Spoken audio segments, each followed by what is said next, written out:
Doorway a manual to సెల్ఫ్‌కి స్వాగతం. సూచనలు లేదా సమాచారాన్ని అందించే స్వీయ శోధన సాధనం.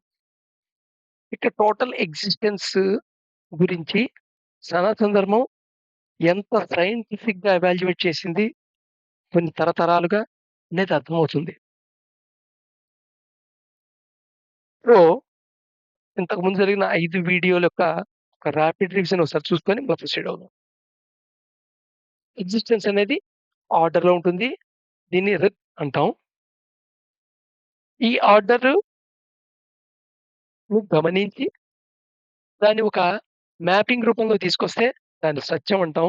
ఆ సత్యాన్ని బేస్ చేసుకుంటూ ఒక సిస్టమ్ తయారు చేస్తే ఆ సిస్టమ్‌ని ధర్మం అంటాం.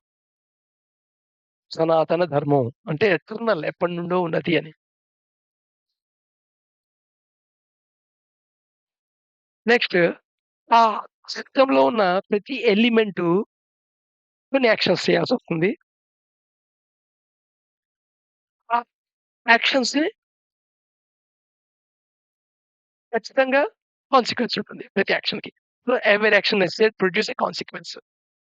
One lifetime is not sufficient to exhaust all karma కాబట్టి రీబర్త్ అనే కాన్సెప్ట్ ఇంట్రొడక్షన్ అవసరం వస్తుంది. అయితే cycle of birth, death cycle అవుతుంటే వాట్ ఈస్ కంటిన్యూ‌గా beyond body and mind continue అవుతుంది, ఎగ్జిస్ట్ అవుతుంది ఎవరు? That is the self. ఆ సెల్ఫ్ క్యారియర్ అన్నమాట. ఈ బాడీ అండ్ మైండ్ క్యారియర్స్ కింద పనిచేస్తుంటాయి సంస్కారాలకి. సో, ఈ సంస్కారాలకి నువ్వు బాండేజ్ అయ్యుంటావు. కొన్ని ఇష్టపడతావు, కొన్ని ఇష్టపడవు. కానీ 2 నీ సంస్కారాలే. So, it creates bondage.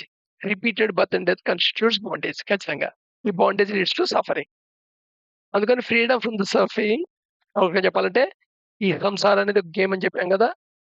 ఈ ఎగ్జిస్టెన్స్ గేమ్ నుండి బయటపడతాం. ఈ బయటపడడానికి అవకాశం ఎప్పుడొస్తుంది? ఎవల్యూషన్ సైకిల్‌లోనే వస్తుంది. డివల్యూషన్ సైకిల్‌లో లేదు. ఎందుకంటే అది గేమ్ రూల్ అది. ఎవల్యూషన్ సైకిల్‌లో బ్యాక్ ఎళ్ళటానికి లేదు. వన్స్ ఎంటర్ అయిన తర్వాత ఎగ్జిస్టెన్స్‌లో నాదిరి దాకా ప్రయాణం చేసి డివల్యూట్ అయిన తర్వాత ఎవల్యూట్ అవ్వచ్చు. ఎవల్యూట్ అయినప్పుడు మటుకు నీ ఆప్షను. సో, ఈ గేమ్‌ని అర్థం చేసుకొని బయటికెళ్తావా? ఆర్ ఈ గేమ్‌లోనే 21 ఎటర్నిటీస్ అనుభవిస్తావా?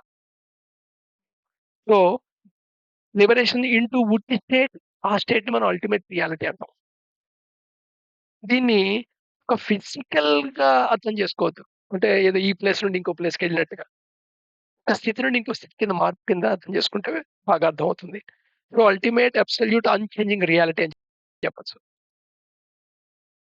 సో, దేర్‌ఫోర్ ఈ టోటల్ గమ్మత్తు ఏంటంటే ఈ భూర్భువస్సు ఎంతైతే ఎలిమెంట్స్‌తో ఏర్పడిందో ఆ ఎలిమెంట్స్ మొత్తాన్ని మనం ప్రకృతి అంటాం.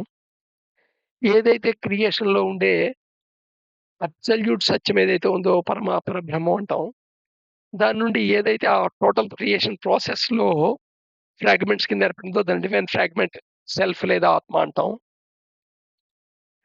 ఇక్కడ మనం జీవి అనే పదం యూజ్ చేస్తుంటాం. ఎంటిటీస్ వీటిని ఎక్స్‌ప్లెయిన్ చేయటంలో ఫిలాసఫీస్‌లో. సో, ఎప్పుడైతే ప్రకృతి, సెల్ఫ్ ఎంబౌండెడ్ అవుతాయో దాన్ని జీవ అంటాం. ఇక్కడ ఏమవుతుంది అంటే సెల్ఫ్ యొక్క కొన్ని లక్షణాలు ప్రకృతికి కూడా వస్తాయి.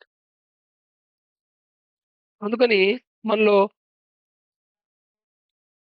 అన్‌లిమిటెడ్‌నెస్ మన గ్రీడీ కింద కనబడుతుంటుంది. కానీ యూ వాంట్ ఆల్ అనేది సెల్ఫ్ నుండి వచ్చేది. ఎందుకంటే సెల్ఫ్ అనేది ఆల్ పర్వేడింగ్. ఒక పార్ట్. పరబ్రహ్మ ఒక పార్ట్ అది. అలాగే పరబ్రహ్మం అనేది ఎవరీ ఇంక్లూజివ్‌నెస్. అందుకని ప్రకృతిలో నీకు లవ్ అనేది అనిపిస్తుంటుంది. ఇంక్లూజివ్‌నెస్సే లవ్ రూపంలో, ఇంటిమేసి రూపంలో కనబడుతూ ఉంటుంది. ఇలాగా సెల్ఫ్ యొక్క కొన్ని లక్షణాలు రిఫ్లెక్ట్ అవుతాయి. అయితే ఈ ప్రకృతిలో నీకు బాడీ అండ్ మైండ్ ఇస్తాయి. నువ్వు బాడీ అండ్ మైండ్‌నే పర్సీవ్ చేయగలవు కాబట్టి నువ్వు అదే నువ్వు అనుకుంటూ ఉంటావు. ఈ 2కి ఎంబౌండెడ్ సిస్టమ్‌ని నువ్వు జీవ అంటావు. సో, ఇక్కడ ప్రకృతి అనేదేమో ఇంపర్మనెంట్. సో, సెల్ఫ్‌తో ఏదైతే ఎంబౌండ్ అయిందో ప్రకృతి యొక్క పార్టు, అది కూడా ఇంపర్మనెంటే. ట్రాన్సిటరీ అవుతుంది. అందుకని దానికి బర్త్ ఉంటుంది, డెత్ ఉంటుంది. బట్ సెల్ఫ్‌కి మటుకు కంటిన్యూటీ అవుతూ ఉంటుంది. డివైన్ ఫ్రాగ్మెంట్ కంటిన్యూ అవుతూ ఉంటుంది. ఎంతవరకు కంటిన్యూ అవుతూ ఉంటుంది? కంప్లీట్ దాని యొక్క కర్మను మొత్తాన్ని ఎగ్జాస్ట్ అయ్యేదాకా లేదా కంప్లీట్ రిడెంప్షన్ చేసేదాకా.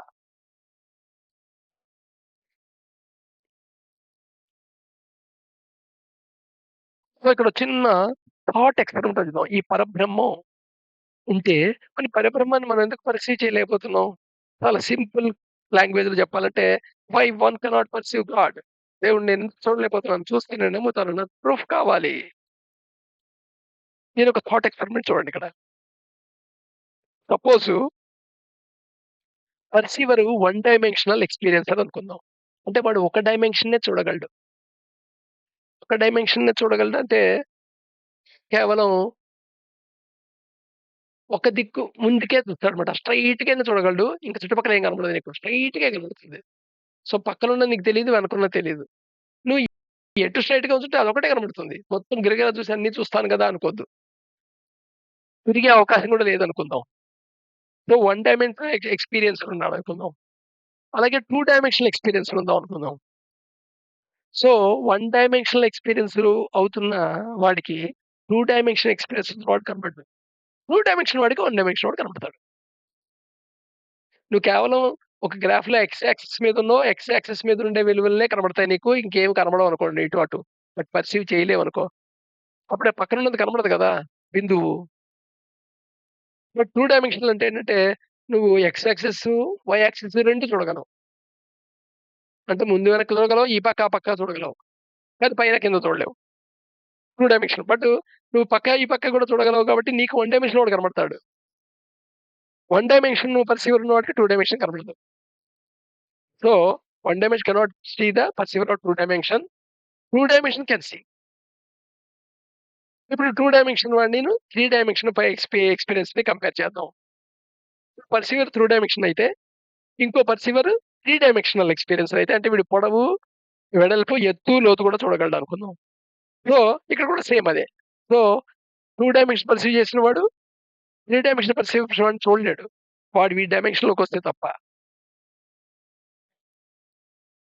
అంటే నువ్వు కేవలం ముందు, వెనక, ఈ పక్క, ఆ పక్కే చూడగలవు. పైన, కింద చూడలేవనుకో. పైనుంచినోడు నీకు కనపడ్డు కదా! Just like that. అయితే 3 డైమెన్షన్‌లో ఉన్నవాడు కూడా 2 డైమెన్షన్ వాడు కనపడతాడు. నెక్స్ట్ డైమెన్షన్‌లోకెళ్దాం. అలాగే 3 డైమెన్షన్ నుండి 4 డైమెన్షన్ కంపేర్ చేసుకుంటే 3 డైమెన్షన్‌లో ఉన్నవాడు 4 డైమెన్షన్‌లో ఉన్నవాడిని చూడలేడు. 4 డైమెన్షన్‌లో ఉన్నవాడు 3 డైమెన్షన్‌లో చూడగలడు. సో, దీన్ని బట్టి నీకు అర్థమవుతుంది ఏమిటయ్యా అంటే హయ్యర్ డైమెన్షన్ వాడు లోయర్ డైమెన్షన్ వాడిని చూడగలడు. ఎక్స్‌పీరియన్స్ కాగలడు. బట్ లోయర్ డైమెన్షన్ వాడు హైయర్ డైమెన్షన్‌ని ఎక్స్‌పీరియన్స్ కాలేదు. ఈ ఎంటైర్ క్రియేషన్ అండ్ ఎక్సిస్టెన్స్ తీసుకుంటే ఎన్ని డైమెన్షన్స్ ఉంటాయి? యోగిక్ సైన్స్ ప్రకారంగా 16 డైమెన్షన్స్ అంటారు. అవేమిటో నాకు కూడా తెలీదనుకోండి. ఇంకా నాకు లిస్ట్ ఎన్‌కౌంటర్ అవ్వలెక్కడ. మామూలుగా మన శాస్త్రంలో సైన్స్‌లో మటుకు ఫిఫ్త్ డైమెన్షన్ టైమ్ అని, ఫోర్త్ డైమెన్షన్ టైమ్ అని, ఫిఫ్త్ డైమెన్షన్ ఇంకోటేదని ఈళ్ళు మటుకు చెప్తుంటారు. సో, సో నాకు మటుకు ఫోర్త్ డైమెన్షన్ మైండేమో అనిపిస్తుంటుంది. సో, ఆ మైండ్‌లో టైమ్ అనేది, స్పేస్ అనేది ఒక డైమెన్షను కదా! ఎక్స్‌పీరియన్స్ అనేది ఒక డైమెన్షను. సో, సంస్కార అనేది ఒకటే డైమెన్షను. సో, ఇలాగా 16 డైమెన్షన్స్ ఉంటాయి. నువ్వు ఈ 16 డైమెన్షన్ ఎక్స్‌పీరియన్సర్ అయ్యావనుకో, అప్పుడు you can see the God. You can perceive the God. See the God అంటే కళ్ళతో చూడటం అని అర్థం చేసుకుంటావు. నువ్వు లోయర్ డైమెన్షన్‌లో ఉన్నంత కాలం హై డైమెన్షన్‌లో ఉన్నది చూడలేవు. ఈ లిమిటేషన్ ఎందుకు కాకూడదు? నువ్వు గాడ్‌ని చూడకపోవడానికి కారణం. సో, దేర్‌ఫోర్ 2 విధాలున్నాయి. నువ్వు నీ యొక్క స్టేట్‌ని హైయర్ డైమెన్షన్‌కి షిఫ్ట్ చేసుకున్నా, you will experience the God. Or God నీ డైమెన్షన్‌కొచ్చి ఉంచున్నా, నీ డైమెన్షన్‌లోకి ప్రవేశించిన స్థితిలో ప్రవేశించిన వాడిని చూడగలవు. రెండే ఛాన్సెస్ ఉన్నాయిక్కడ. ఈ 2 జరగకుండా నీకు గాడ్ కనపడాడంటే అది నీ యొక్క ఇల్యూషన్. అంతే కదా అర్థం? సో, రేపు మళ్ళా కంటిన్యూ అవుదాం.